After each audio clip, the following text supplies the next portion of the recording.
Hi friends, எல்லோருக்கும் வணக்கம். எல்லோரும் எப்படி இருக்கீங்க? நல்லா இருக்கீங்களா? இன்றைக்கி அந்த கதையோட அடுத்த பகுதி தான் பார்க்க போகிறோம். அதுக்கு முன்னாடி நீங்கள் செய்ய வேண்டிய விஷயம் என்ன அப்படின்னு கேட்டிங்கன்னா, மறக்காமல் நம்ம இந்த சேனலை சப்ஸ்கிரைப் பண்ணிக்கோங்க. கீழே இருக்க பெல் பட்டனையும் கிளிக் பண்ணுங்கள். அப்போ தான் நான் போடுற வீடியோஸ் எல்லாமே உடனுக்குடனே உங்களுக்கு நோட்டிஃபிகேஷனில் வரும். ஸோ மறக்காமல் சேனலை சப்ஸ்கிரைப் பண்ணிவிட்டு வீடியோ பாருங்கள் ஃப்ரெண்ட்ஸ். வாங்க நம்ம கதைக்குள்ளே போகலாம். முதல் ஒரு விஷயத்துக்காக நம்ம எதையுமே விட்டு கொடுத்துடக்கூடாது அப்படிங்கிற மாதிரி நான் இருந்தேன். ஏன் அப்படின்னு கேட்டிங்கன்னா அக்காவும் நானும் அப்போலேருந்தே ரொம்பவே செல்லமாக வளர்ந்தோம், எல்லாம் பண்ணோம். இருந்தாலும் இன்றைக்கி நாங்கள் ஒருத்தவங்க வீட்டுக்கு கல்யாணம் பண்ணிட்டு போனோன்னே, அவங்க நம்மள இது பண்ணுற ஒரு விதங்கிறது கொஞ்சம் மாறுதலாக தான் இருக்குது. அதனால் அந்த ஒரு விஷயத்த நம்மளால் என்ன பண்ண முடியுதோ அதை நம்ம இது பண்ணணும் அப்படிங்கிறத தான் நான் ஒரு முயற்சி பண்ணி இது பண்ணேன்.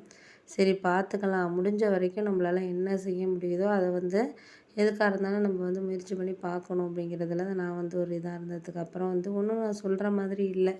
ஆனால் அக்கா மாமியார் இந்த மாதிரி என்னை பேசுவாங்க எல்லாருக்கும் முன்னாடி அப்படின்னு சொல்லிட்டு எதிர்பார்க்கல. அக்காவுக்கு ரொம்பவே வருத்தமாக போயிடுச்சு. ஏன் அப்படின்னா, இது மாதிரி எல்லாருக்கும் முன்னாடி குழந்த என்னென்ன இதாகலை அப்படி இப்படின்னு சொல்லிட்டு அவங்க கேட்பாங்கன்னு அக்கா எதிர்பார்க்கவே இல்லை. எல்லாருக்கும் முன்னாடி கேட்டோன்னு அக்கா சொல்லி சமாளிச்சிச்சே தவிர, அதால் ஏன் இப்படி கேட்குறீங்கன்ட்டு என்ன பதில் சொல்ல முடியல. ஏன்னா எங்கள் மாமா அம்மா மேலே ரொம்ப பாசம் உள்ளவங்க. அதனால் அவங்களுக்கு எதாக இருந்தாலும் கொஞ்சம் இது பண்ணுறதுக்கான டைமிங்கிறது அவங்க பேச மாட்டாங்க, யோசிக்க மாட்டாங்க. அவங்க அம்மா ஏதாச்சும் ஒன்று சொன்னால் அதை உடனே ஆமாம் அப்படின்னு சொல்லிட்டு அக்செப்ட் பண்ணுறவங்க. இப்போ என் ஹஸ்பண்ட்லாம் எதுவோ அது நியாயமோ அதை இது பார்த்துட்டு இது பண்ணிட்டு தான் இது பண்ணுவாங்களே தவிர, அது கரெக்டு அப்படின்னு சொல்லிட்டு அவங்களால இது பண்ண முடியாத சில விஷயங்கள் அந்த மாதிரி இருப்பாங்க.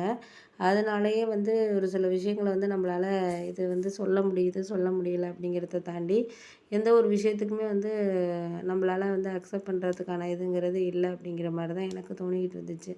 சரி நம்ம பார்த்துக்கலாம், முடிஞ்ச அளவுக்கு நம்மளால் என்ன பண்ண முடியுதோ அதை செய்யணும், பண்ணணும் அப்படிங்கிறத தான் நான் யோசிச்சுக்கிட்டு இருந்தேனே தவிர, வேறு எதையும் நான் இதுக்கு அதுக்குன்னு சொல்லிவிட்டு நான் யோசிக்கலை அப்படிங்கிறது தான் ஒரு முழுமையான நான் சொன்ன காரணங்கிறது. அதனால் முடிஞ்ச வரைக்கும் நம்மளால் என்ன செய்ய முடியுதோ அதை நம்மளால் என்ன பார்ப்போம், பண்ணுவோம் அப்படின்னு சொல்லிட்டு நான் அதை தான் யோசிச்சுக்கிட்டு இருந்தேன். சரி பார்ப்போம், முடிஞ்ச அளவுக்கு நம்மளால் என்ன செய்ய முடியுதோ அதுதான் நமக்கு முக்கியமான காரணமாக இருக்குது அப்படிங்கிறத நான் உணர்ந்த ஒரு விஷயம் அப்படின்னு சொல்லலாம். அதுக்கப்புறம் நம்மளால் இந்த ஒரு இதுக்கு செய்ய முடியாத ஒரு சில விஷயங்கள்ங்கிறது நமக்கு இருக்குது அப்படிங்கிறனால, நம்மளால் அதுக்கு இதுக்குன்ட்டு சொல்லிட்டு நம்மளால் செய்ய முடியல, பண்ண முடியல அப்படின்னு சொல்லிட்டு நம்ம யோசிச்சுக்கிட்டு இருந்தோம்னா, நம்மளால் எதுவுமே அந்த நேரத்தில் செய்ய முடியாத மாதிரி தான் இருக்கும். அதனால் முடிஞ்ச அளவுக்கு நம்மளால் என்ன பண்ண முடியுதோ அதை வேணால் நம்ம அக்செப்ட் பண்ணிக்கலாம், செய்யலாம். அப்படி தான் இது பண்ணிக்கிட்டு இருந்தோம். நான் அதை தான் ஒரு முழுமையாக ஒரு நம்பின ஒரு விஷயங்கிறது அதுதான் அப்படின்னு சொல்லலாம். இப்போக்கி நம்ம எந்த ஒரு இதையுமே முரண்பாடாக ஒரு விஷயத்த நினைக்கிறோம் அப்படின்னா, அதை சரியான ஒரு இதில் நம்மளுக்கு எடுத்து ஒரு விஷயத்த இது பண்ணுறதுக்காக இருக்கட்டும், எந்த ஒரு இதுக்காக இருந்தாலும் நம்மளால் இது பண்ண முடியல, அது பண்ண முடியலன்னு நம்மளால் இது பண்ண யோசிக்க முடியலை. பார்த்துக்கலாம், எதாக இருந்தாலும் ஒரு சில விஷயங்களை நம்மளுக்கு முயற்சி பண்ணி பார்ப்போம். அதுக்காக நம்ம எதையும் இது அதுன்னு சொல்லிவிட்டு நம்மளால் வேண்டான்னு நம்ம சொல்ல முடியாது.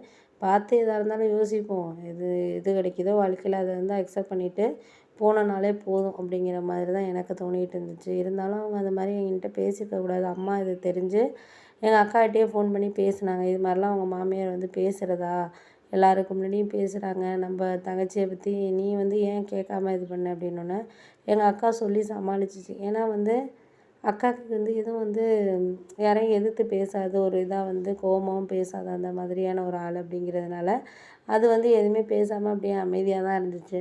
நானும் சரி அக்கா இது மாதிரி இது பண்ணுவோம், பண்ணுவோம், செய்யும் அப்படின்னு சொல்லிட்டு நானுமே யோசிச்சுக்கிட்டு இருந்தேன். ஆனால் எதுவுமே அந்த இடத்துல பேசலை. அது அம்மா கேட்டதுக்கும் அப்படியே சமாளிச்சே தவிர, இது அதுன்னு சொல்லிட்டு பேசாமல் அப்படியே ஒரு மாதிரி அமைதியாக தான் இருந்துச்சு. நானும் அதனால் சரி எதுவும் நம்மளால் இதை கேட்டு பிரச்சனை வரும், அவங்கவுங்க சொல்கிறாங்க, அவங்கவுங்க இது பண்ணுறாங்க அப்படின்னு சொல்லிட்டு நான் பாட்டுக்கு இருந்தேன். அதுக்கப்புறம் ஒரு 2, 3 நாளைக்கு அப்புறம் அக்கா வீட்டுக்கு வந்துச்சு. இது மாதிரி நீ ஒன்றும் கவலைப்படாதடி, நான் அன்றைக்கி பேசலைன்னு நீ நினச்சிக்காத, உங்கள் மாமாவை பற்றி உனக்கு தெரியும், இதுக்காக இவங்களுக்கானாச்சும் நீ அழகாக ஒரு குழந்தைய பெற்றெடுக்கணுன்னு தான் எனக்கு ஒரு ஆசை அப்படின்னு சொல்லிட்டு சொன்னிச்சு.